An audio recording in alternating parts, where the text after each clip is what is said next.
finally, I'd like to introduce to you a lovely man whom I've been privileged to meet on several occasions.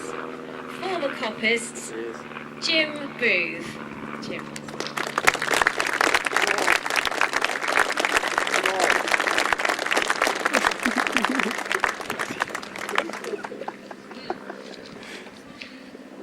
Well, Lady Patricia, distinguished guests, ladies and gentlemen, I just feel like saying, follow that. Quite honestly, I had a lot prepared, but what's happened in this day is quite spectacular. I think really I'm here mainly now to offer thanks to all my fellow survivors, I think we call ourselves, don't we? Everything's been done this last few days, mainly this last weekend. And unfortunately, I've got two people to thank. First of all, who's been thanked at least once before, but nevertheless I can bring up. Tom Piper again, we must say. And I think I must emphasise that Tom Piper's gift of this wonderful granite was entirely his own gift. It was not, of course, owned by British Charles. So thank you again. So would I could have a round of real good applause once more.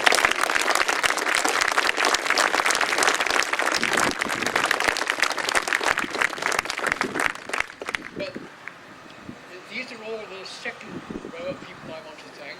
They're all level pecking seconds. You guess already that there's one toss of the range chap. What's our thanks? But it's coming in a minute.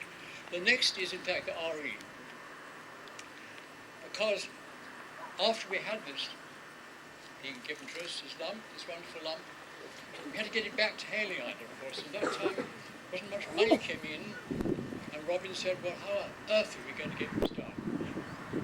I haven't been able to help Robin very much with administering this wonderful feat that he's done getting us here.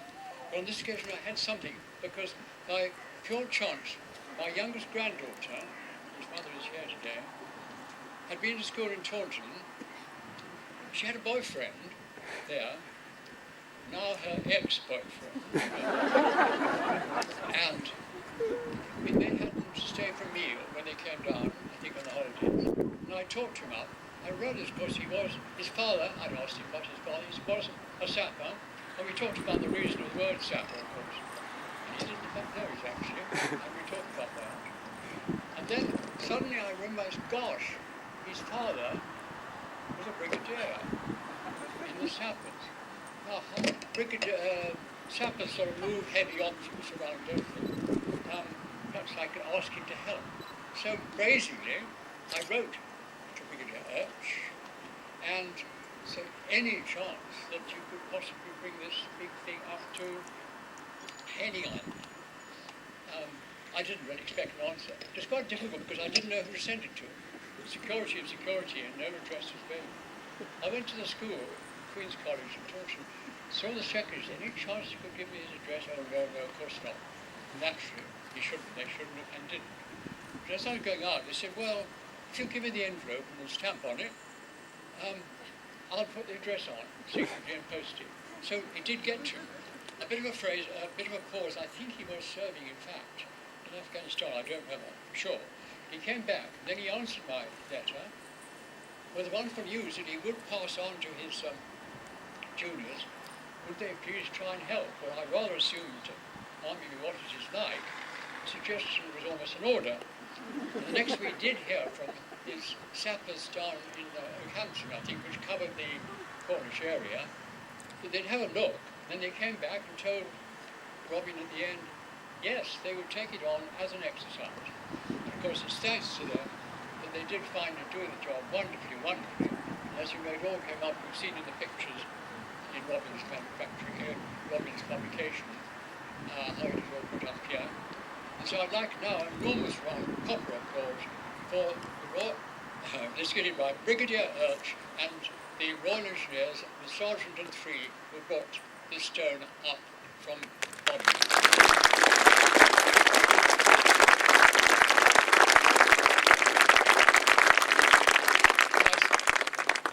My third sort of mini thanks is really to everybody else, really. It includes all the other people who've been COPPists who've been looked after by. for instance, the hotel who gave us free accommodation, didn't they? Wonderful. And all the other people, like everybody who's come here today. Everybody else, 100 months, I have to call it just one group. So let's give more of a chance. All the others who thank you.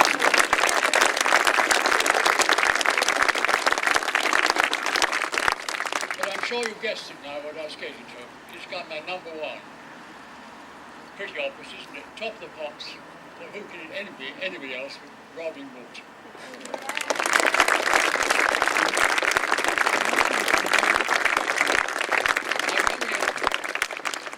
Robin Morton, I don't quite know how he started this business. I think he said he read something in Navy News. I think my name must be mentioned. I can't think why it was. He managed to bring me up. I don't know if that's just the beginning. But he became determined to do something about putting up for COPP's for Hayling benefit. And he really has struggled for 3 years. He pointed out to me an interesting fact that COPP only existed for just over 2 years, from 43 to 45. But he actually worked on doing this for over that time. And I know this is the case with long telephone conversations.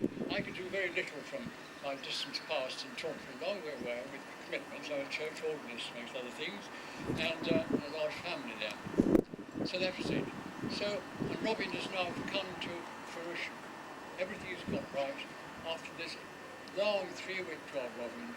Can we give Robin now a really, really tumultuous applause?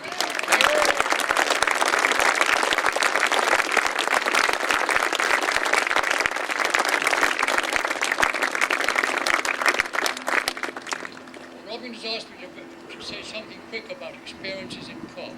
This is very difficult. I'm only supposed to have 5 minutes anyway, and I've exceeded that already. So I'm not going to do that really, except just one silly thing.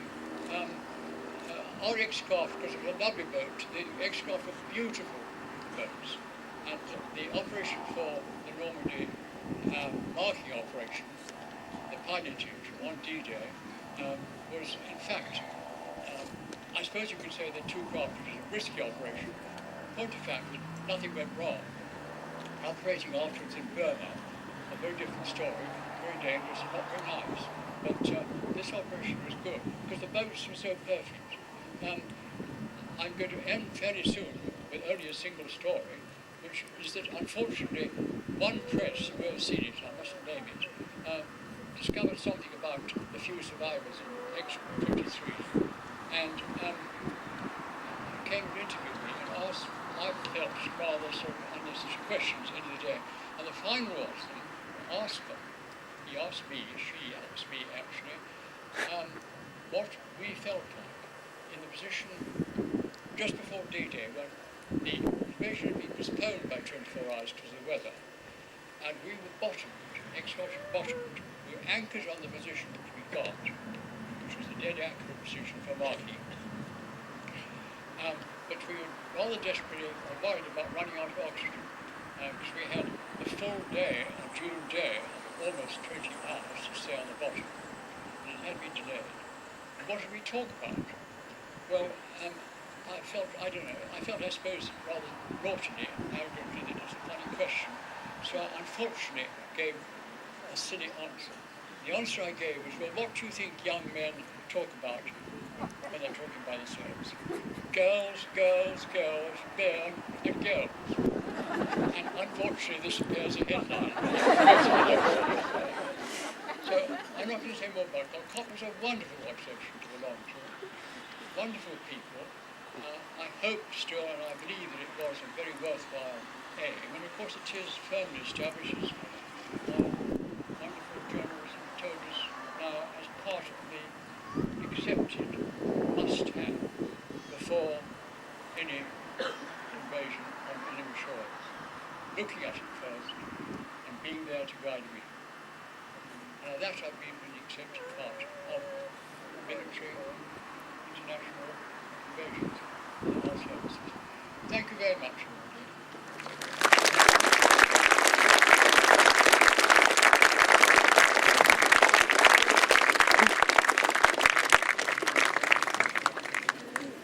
Thank you so much. That was fantastic. And thank you so much for giving us a little insight into what it must have been like to be on one of those beautiful boats. What a lovely image that those boats were so beautiful.